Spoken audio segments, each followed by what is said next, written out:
Hey guys, it's Blade here, and today I'm going to talk to you about my thoughts on the overall game. Now, it has been a while since I played it, but hopefully I can do this in a sort of smooth manner so where you guys get my thoughts. And this will be things that I haven't said in the playthrough, hopefully most of it. So, without further ado, let's get started. First, I'm going to obviously talk about the graphics. It's just a huge step up from PS3 to PS4. That already made the game just so much better for me. But graphics are only, while they're nice, you don't need graphics to make a good story. So let's talk, or a good game rather. So with that said, let's actually talk about the story. So we have three separate arcs. We have the Z arc for the Zero Dimension, the G arc for the Gold Third and the Hyper Dimension, and the H arc for the Heart Dimension and the finale of the game.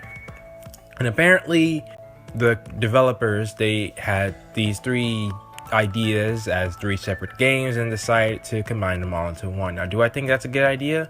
Well, actually, yes, very much so. First off, I'm going to go back to Victory. With Hyperdimension Neptunia Victory, it was a game that felt to me that it dragged on for too long at some times. It just seemed like they were literally trying to fill up space that almost kind of didn't need to be there, and I was hoping that, it felt like filler in a lot of times. Like, perhaps it helps with the whole feel that Plutia is slow and sluggish, and like I said, the games tend to have the feeling of the most prominent character, I guess you could say. And in that case, it was Plutia. But even so, I just wish that I was like, okay, can we move on? And the scenes weren't even that interesting when they were dragging on. With this, it seems like they only had time. Well, mostly only had time to give us the real important stuff to move along as we moved along. Yes, we had some downtime every here and there, but it always seemed much more natural and to flow better. I think for that same reason, Hunter x Hunter. If you guys don't know what Hunter x Hunter is, I would seriously suggest you watch it. I'm not gonna spoil anything, but in Hunter x Hunter, they don't have any fillers versus like Naruto, One Piece, Bleach. They have fillers to extend the time. But when you have an anime with no fillers, it's just right on, just action. What the author decided to have, it just makes for a much better feeling, a much better, product, I feel. And so that was one thing that I liked with the story. The second thing was how they did the Gold Third. Now, one thing that I didn't like about Rebirth 2, which out of, I think, the first three, I liked Rebirth 2 better than I liked Victory. Rebirth 2 / Mark 2 better than Rebirth 3 / Victory. But one thing I did not like was the how the human characters were used. And the same thing in Rebirth 1. Not sure about the original game. I know the story. I'm familiar with the gameplay and things like that. I've seen videos of it, but I haven't fully played it, so I couldn't give you a real comprehensive view on that. But for the human characters in Rebirth 2, Rebirth 2 and Rebirth 1, it seemed almost like they were kind of extra. Like, for the things that the CPUs they couldn't handle for some reason, all of a sudden this random human character comes in and says, hey, I can help. And that's literally their whole purpose to the story. They didn't really serve much of a point beyond that, and the CPUs outshine the other characters, by leaps and bounds. And in Rebirth 2, while they had a more natural flow, Red's was okay. Red's introduction was okay, regardless of if you like her or not. She still felt a part of, the main party, until more characters started showing up. But when those more characters started showing, I think they did it better. But still, it's like, okay, so we have these maker characters. It's cool, but once you have the main CPU party back, it's like, why would you use them? And they just seem to not really have much, like, really still didn't have much purpose in the story. They fixed all those problems when they introduced the Gold Third. And the Gold Third arc, not only were they the center of attention for a lot of that arc. Well, I mean, it's their arc. But also they served as, they weren't antagonists. You thought they were antagonists. There was a mystery. You got to know the characters, and then once you got to know the characters, then you got to get them later on in the game, and they were also very powerful in their own right, so it made sense as to why they joined your party. The Gold Third aspect was just done very well, and if they introduce human characters in the future, I mean, I like the human characters, but they need some sort of purpose. Like, even if that is one thing I will say about IF and Compa in this game, it seems like they weren't, like, I remember when Eastwar said at the end of near the end of the G arc, she's named off all the CPUs, and then she said, and IF and Compa. That just seemed to be, it doesn't really fit. Like, Compa is a nurse, and IF is a guild agent at least, but still, it's like, why them instead of other people? I know they're Neptune's friends, but they're your best. I don't get me wrong. IF and Compa are some of my favorite characters. It's just, I think you need to use them correctly, and I like them best when they're using the trio as far as Neptune's crew that she hangs around, and then they do things themselves. But yeah, if we can get more characters like what the Gold Third has, or the Oracles, because it would make sense why the Oracles would fight, The Oracles are very important. Well, back when they were in the game, they were very important. But yet, they were only DLC. Anyways, yeah, that's my take on the human characters. Now, let's move on to the villain, alright? The main villain of the game. First off, I'm gonna say, I think Kurome was done better than any other villain in the series by far. Am I biased? Heck, yes, I'm biased, alright? And you will see just how much in a second. But I still think that if we look at R4... Now, the D87 was done, I thought, it had a good start, I felt. But the true ending kind of felt weak compared to all the build-up. And Ray's, I like the fact that they kept Ray hidden. Well, I mean, if you recognize her voice in the beginning of the game, you pretty much knew there was something going on with Ray. But I couldn't really tell you myself because I was told from the anime. From the anime, I had no idea. I was like, whoa, what the heck? She's a villain? And they played it off so well. I'm not sure if you guys from the game found out. Because, I mean, I found out who Kurome was. It took me a second. And I was, I played with...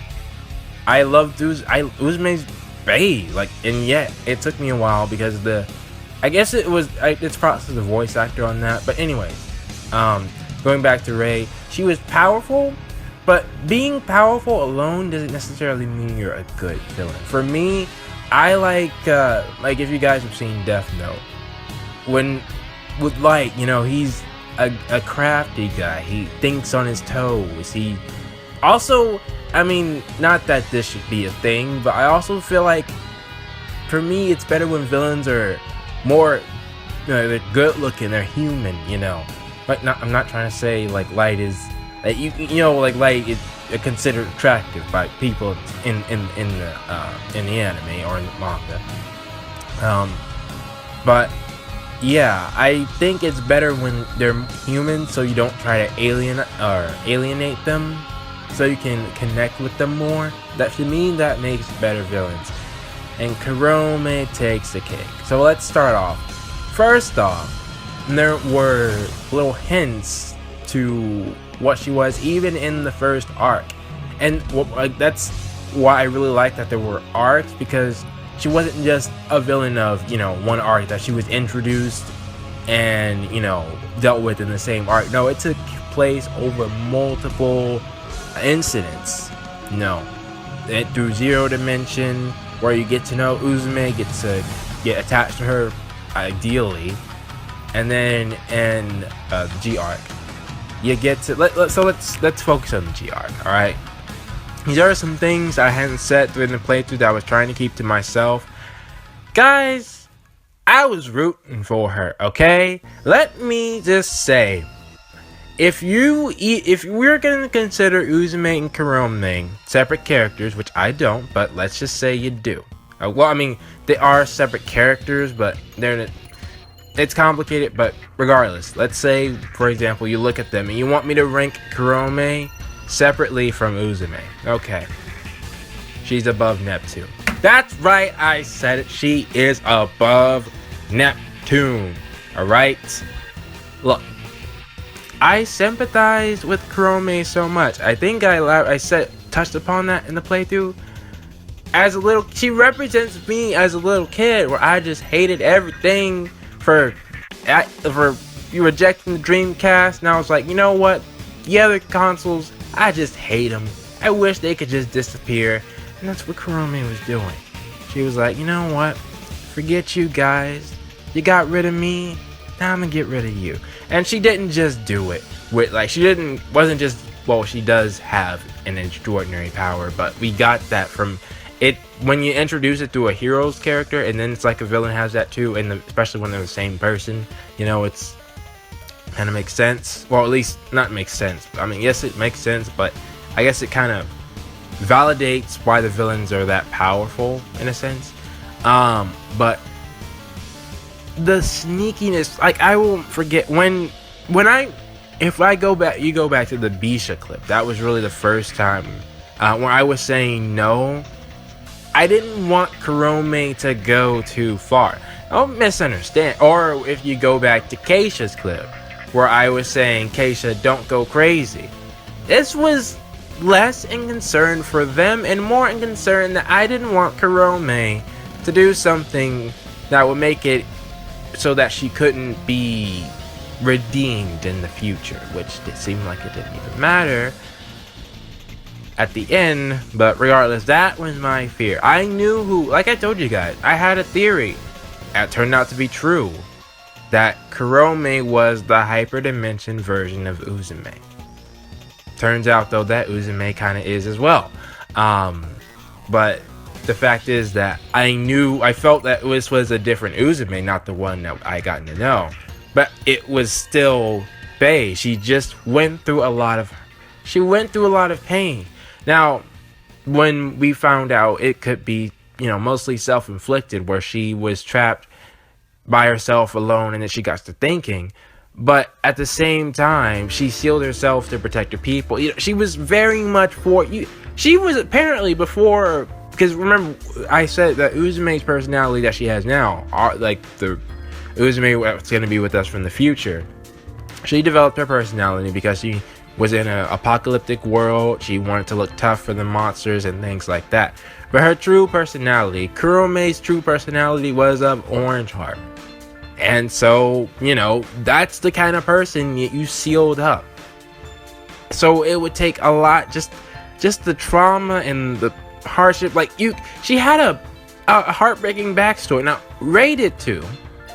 I said, like, Ray did as well, but Ray, when we meet her, she didn't seem to have that anymore.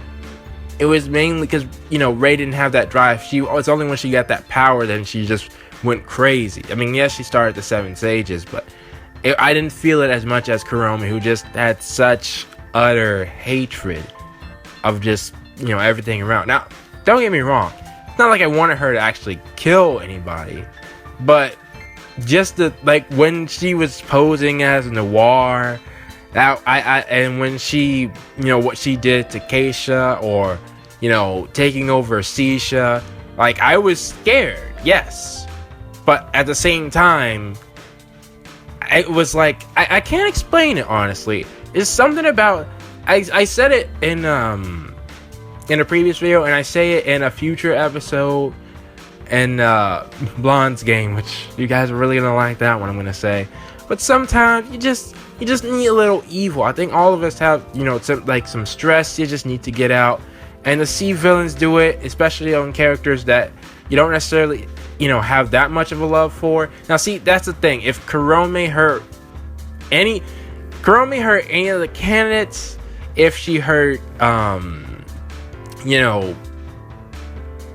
she hurt any of the candidates, really just the candidates. The CPUs, like, I care about them, but they're older sisters, they can handle themselves. It's the younger ones that, it's like, oh, don't hurt them. Just don't hurt them. Which is why I'm glad she actually didn't hurt. She wasn't the one who, almost killed Uni. That was actually the older woman. When she was saying that moment where she I don't know, when she was telling Keisha, like, that was the most evil thing I said. She was like, just let her die. Then Noir will love you forever. Like, she'll be attached to you because you were there. Just let her die. Like, I don't know. I can't explain. Like, you guys should know from my playthrough, I'm not an evil person. I wanted Kurome to be redeemed in the first place. I was upset that R4 died at all. But at the same time, there's just something to be said about a good villain. And how much have I talked about Kurome? Well, I don't care, right? I haven't really. Maybe I feel like I should have done a video strictly on Kurome. I might do that. Well, I will eventually. I need to do a video on Kurome by itself because there's some things concerned around her that could make that I need to make a video on. But long story short, Kurome is one of my favorite characters in the series. She had depth to her. She was a great villain. I'm not gonna. Now there is that whole thing if she's more powerful than Rei. Honestly, does not matter to me. It didn't. That wasn't the whole point. Her point was she messed with people psychologically, and that's what was great about her. So villain wise, the villain is a big part. She's the big part of the game because she's the main antagonist. That already rises up so much for me. The story, which is what the main reason I played the game, without a doubt the best in the series for me. Which I guess I should touch upon. There's actually a few more things I need to speak about on the story. The endings.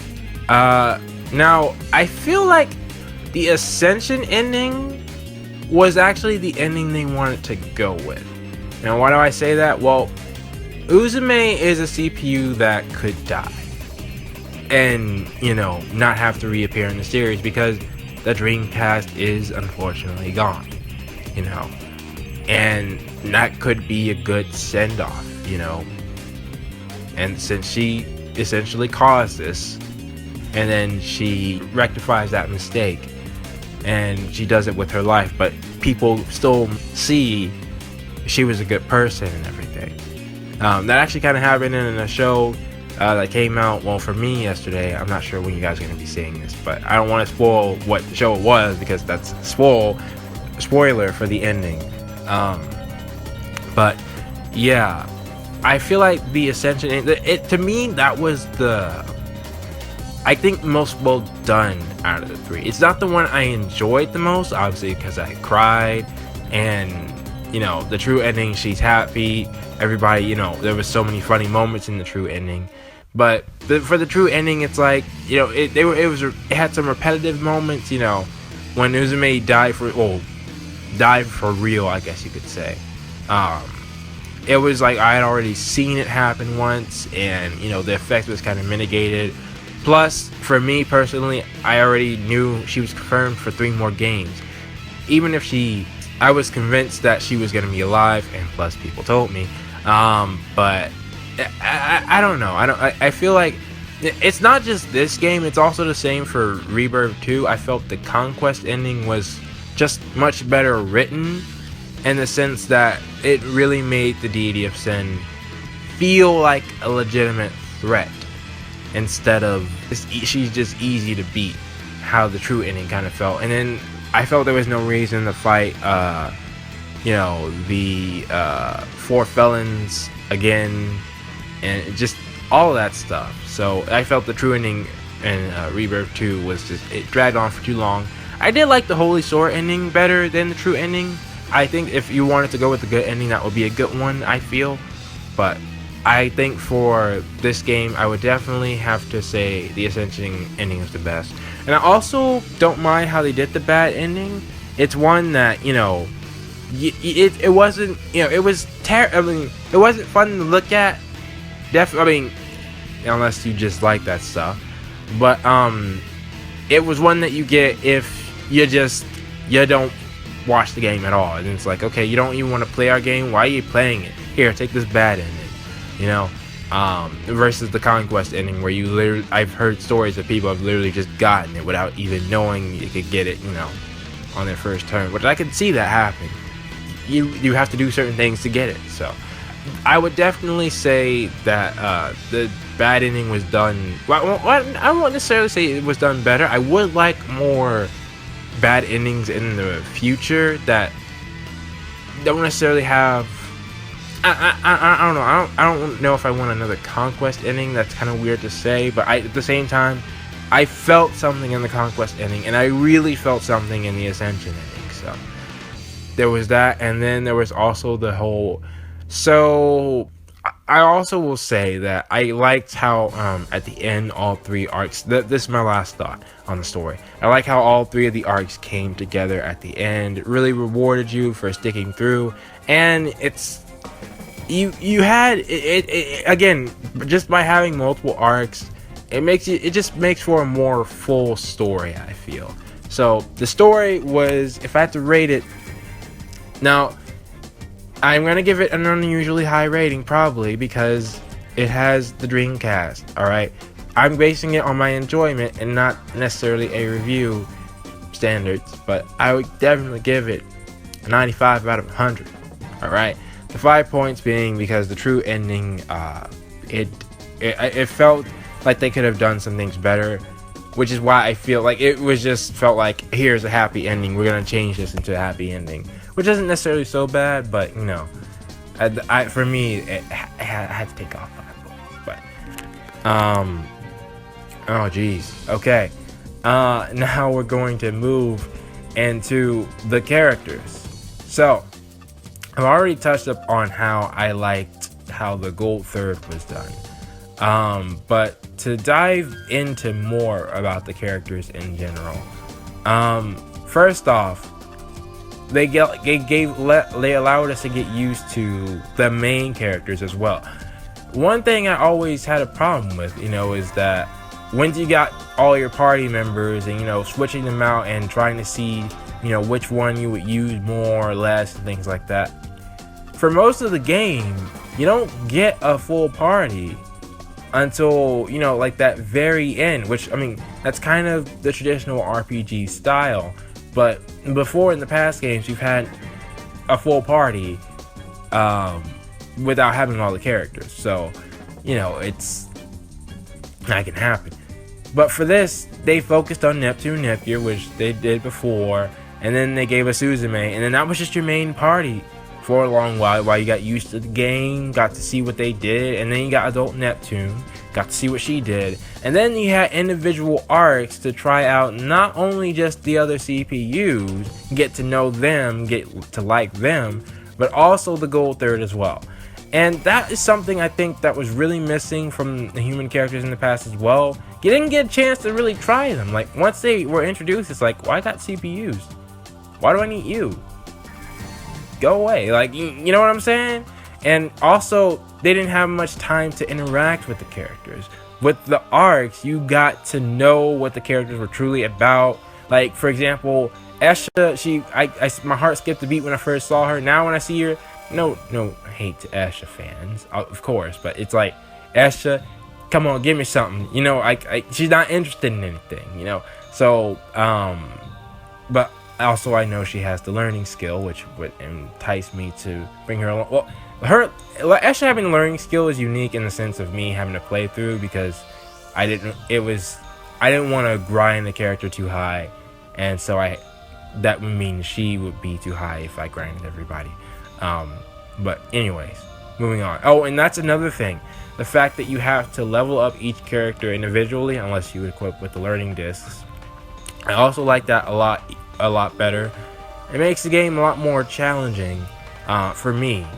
And also, because I don't know, the fact that you can just level up all your party members, I feel like you should try. It helps motivate me to try and use those characters in fights more often. It's just a bigger motivation. So I really like that.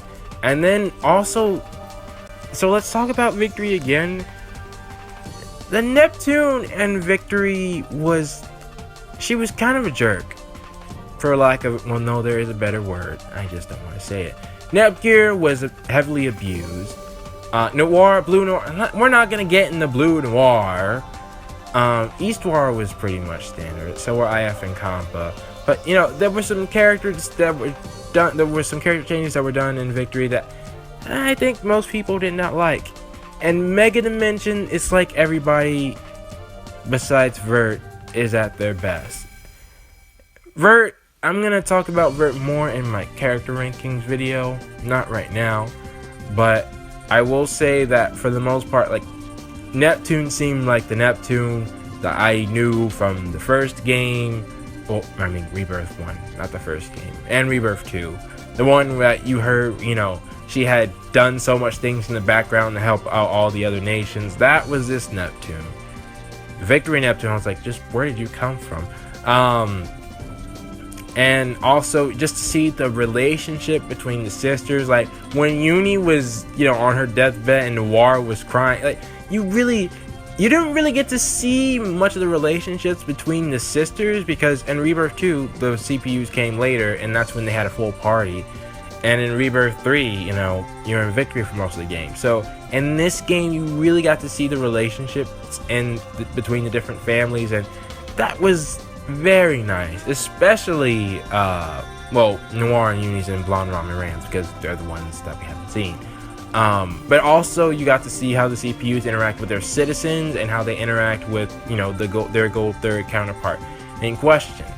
Like Keisha's interactions with Noir, I have found them to be quite interesting. Blonde's and Seisha's, I feel like Blonde and Seisha's relationship is what I've said that before, that what Blonde and Vert's relationship should be. But anyways, and I've already covered Corona. Like, I kind of leaked the story and the characters into the same thing, but I would say their character usage well, can I say the best? Because Vert wasn't a big issue, to be honest. Vert was just because, yeah, I don't think Vert was that big of an issue until like the end of the game. But I will say that I'll give them like an 85 for character management, because I mean, Vert is kind of a big deal. I mean, she's one of the main four. But yeah, so moving on to the gameplay. The gameplay. Well, first off, I will say that I liked a lot of the changes that they input. I believe that they add a lot of changes in with each main game. Like, if you're talking about the first game, Marks 2, Victory, and now Megadimension. Because the Rebirth series, I'm pretty sure, you know, they were remakes, so they tried to make them all the same based off of Victory's gameplay style. But for Megadimension's gameplay style, you had the combos that you could customize within each weapon, which, I mean, that's always been a thing, but to also have to make it so where you get critical hits, where critical hits give you a guaranteed hit. And then also the amount of skills that everybody had, not just skills with themselves, but skills with other characters. Now, some didn't have a cool animation, but that's fine. You know, you don't want them to, well, to be honest, they probably don't have the budget to do, you know, skills for all the characters. But from what we got, it was still pretty good. And then you had the next form system, which I was told in the beginning it was useless. It is not useless. I will say this. I kind of learned that sometimes I gotta just look at things myself. The next forms were really useful. Not only really useful, but also really cool to look at. You had to use them a little bit more strategically. Sometimes it was not advantageous to use them, but there were many times that it was. And also the Gold Third, they also had their own forms, what did the Gold Third members do? Did I ever figure that out? I was told, but I can't remember. But yeah, to see all of those changes, and then let's not forget the dark CPU battles. Like, you guys, if you hadn't seen episode 12 of my playthrough, I was so amazed with how the dark CPU battles were done. Just fantastic. I told myself I never thought the day would come where Neptune game would be this awesome. That is, in a nutshell, that encompasses that whole entire scene. Not to mention the music. The music was also definitely, without a doubt, the best in the series, which added to the gameplay's fact. You know, like, sometimes background music can be annoying and things like that. But this, it was just right, which, considering the composer they had, it makes sense. But still, is there anything? Oh, also they got rid of the guard break system. I'm not sure how I feel about that still, because I actually did like the fact that you had to see if you wanted to break the enemy's guard and then do a large attack, versus just having a really large HP bar. I kind of feel that something should have been done, and that is another thing to touch upon, is that a lot of the enemies had abilities that I didn't even find out about until post game. I feel like if they had used those abilities beforehand, a lot of battles would have been harder and more interesting. Now, so that's what I'm trying to say. Like, a lot of the battles relied on just brute force. It would have been nice if I could have used a lot more strategy, because I had all these items that got rid of effects. I didn't use them, well, for the most part. And I had, you know, I just wish, you know, some, like, they had confusion, they had paralyzation, they had well, I mean, they have virus, but I think a lot of enemies use virus. It just I didn't really run into much of a problem with it. But I would have liked to see more of that. Now, they did have battles like Afimojos where you had to break his cape before you could do damage to him. That was cool, but mainly I would have liked to have seen more of the skill. Like, it seems like they had it. They just it seems like for these games, for the Neptunia games, the main series at least, in general, it's like you don't really run into a challenge unless you beat the game, and then they're like, okay, well, you want some more? Now here's a real challenge. Which, by the way, the grinding for the level 999, that is something that I have to say that shouldn't happen. Somebody said it was a glitch apparently, but which I wouldn't necessarily deny that, because why would you have to grind? The best thing to do is to grind that Dogu every single time. And you guys, I don't know if you watched a whole, or if I show how much my levels were going up near the end, but it was stagnating a lot. So it would take me a very, very long time to grind with just that metal Dogu. Not gonna happen.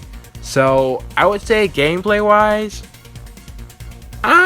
that's 72, and which in my case, and I don't know if you guys have different grading systems, but that's passing. Barely passing. I would say it's definitely better than. Well, is it better than the other game? I'm still not sure if it's better than the other games. For me, Rebirth 3, for that matter, it was definitely better, because the EXE drives it not. Well, it wasn't. Well, it was kind of easy to level up EXE drives. I just remember Cave being really overpowered if you used her.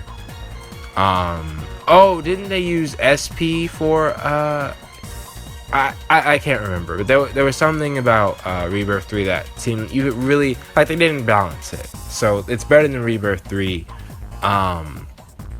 And you did have a lot of nice aspects, but they seemed like they had a lot of concepts that they just touched upon that they barely addressed. So yeah. And is there anything else that I want to talk about? I guess overall thoughts. Without a doubt, best game in the series. Had best girl in the series. Alright, fight me. Okay. And no, don't actually fight me. Alright, that's my opinion. I'm pretty sure I've made that clear. I'm aware of that. I know not everybody's going to like her the best. That's not, that's not what matters to me. What matters to me is that I feel like she's the best. Well, she's my favorite. Let's not even say best. Let's just say she's my favorite. And Kurome, without doubt, my favorite villain. And it could be because the mood of the game is based off of the most prominent character. but without a doubt, Megadimension is my favorite Neptunia game. So, yeah, those are my thoughts. Kind of long, but I think it's, it feels more full. I feel like I didn't forget anything. Oh, actually, I will address one more thing. The comedy, because that is what this game is all about. I felt it was really good, especially compared to Victory. Now I did wish, I do still miss Plutia and PC, but actually, hang on. No, sorry, one last thing. Which I guess I'll end it off on this. Like, that was my review on the game, but here's a question for you guys. Do you think that that it was wise for them not to include the characters of the past game? What I mean by that, Ray's name was mentioned, but they always called her the CPU of Tari. Now, they could have done that to avoid spoilers in the third game, because, Ray was the main villain. But then you have like characters like Anonadeth, which again they could have done that to avoid spoilers, that they were kind of cool with him, although that was kind of vague, I believe. And towards the end, he said he had repaid his debt, but not that he would keep in contact. And then there's Plutia and Pishi, who, if you have a crisis, it's like, one, it's just like, are you still cool with Plutia and Pishi? Are they coming over? Can they help? Or is the portal closed off? There was no mention of even bringing them in. Also, there was no mention of bringing in Ray when her power was being used, because the hyperdimension Ray have been used somehow, because she used that power before. There was some interest. I felt like they did connect the third and the fourth game, but like they had a whole scene for that in the end of the third game. But do you guys feel like they should have used the characters in the third game more? That's my question to you. So yeah, those are my thoughts. What are yours? Post them down in the comments below, and I will see you guys in the next video.